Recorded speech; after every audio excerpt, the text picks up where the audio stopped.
So we're going into our sixth round here. This is another example of us getting really lucky throughout Swiss. Uh, yeah, we lucked out a few times during the course of this, which I guess is kind of how we made it this far. Um, so you'll see what I mean shortly. So we lose the die roll again. I think is that 5 out of 5. It's got to be something like that. Um, we have an unkeepable hand. We have no idea what opponent is on at this point in time. We know they play shops fairly often, but also have some range and play some other decks. So we're putting them on shops just to have an idea of what to mulligan for, um, but not confident that shops is indeed the deck. So we're going to keep this. We're going to bottom the bauble. And the reason we're bottoming the bauble here is, look, I know normally, like, if you're playing against shops, misstep is the card you don't want in hand, but I want some force pitch. So I want misstep to be my blue card for force of will, and I will use time walk in place of bauble as my card draw. So I want to be able to, like, force of will, sapphire Volk, time walk, untap, preordain. Is the way that I see, this sequence of events going out. So opponent's mulliganing low.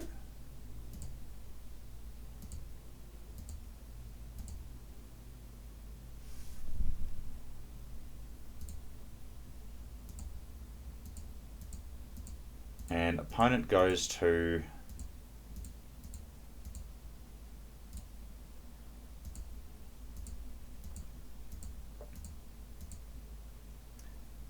what did they go to? So they've gone to 2 cards.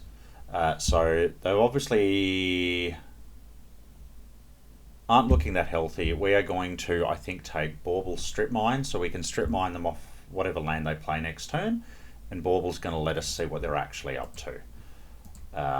So we play out a bauble, and they concede.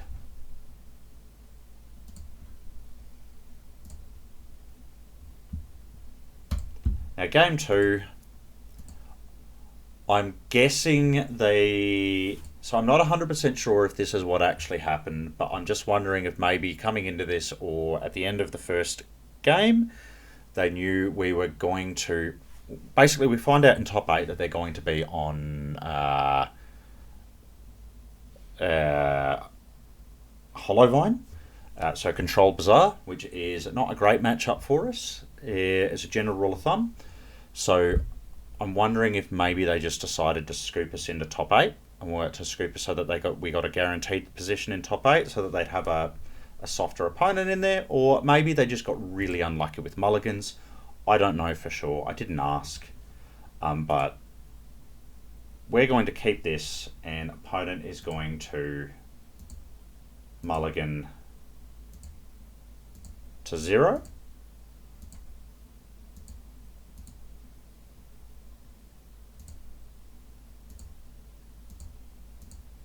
And we're not really going to do anything very much until we have to.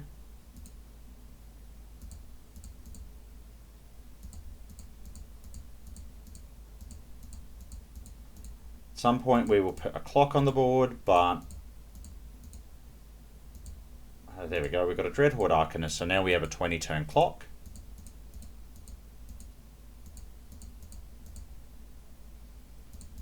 We'll grab our Ancestral. So how do we board? I should check that out quickly as well. So I think because we didn't know exactly what they were on, all we've done is cut a Mishra's Bauble and 2 Pyroblasts for our 2 Prismatic Endings and a Pithing Needle. Yeah, okay, makes sense. Just like general answers for, like, if we play against 4-color walkers, Prismatic Endings for just answer alls that we can't normally deal with as easily on the board.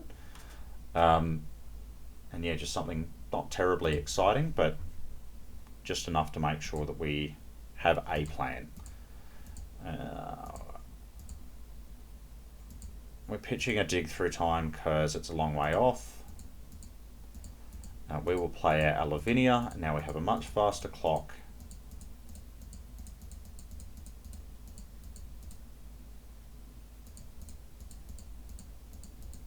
It's still not going to do anything because we have no need. An opponent has chosen to concede rather than discard the hand size and show us what they're on. And this gets us into top 8.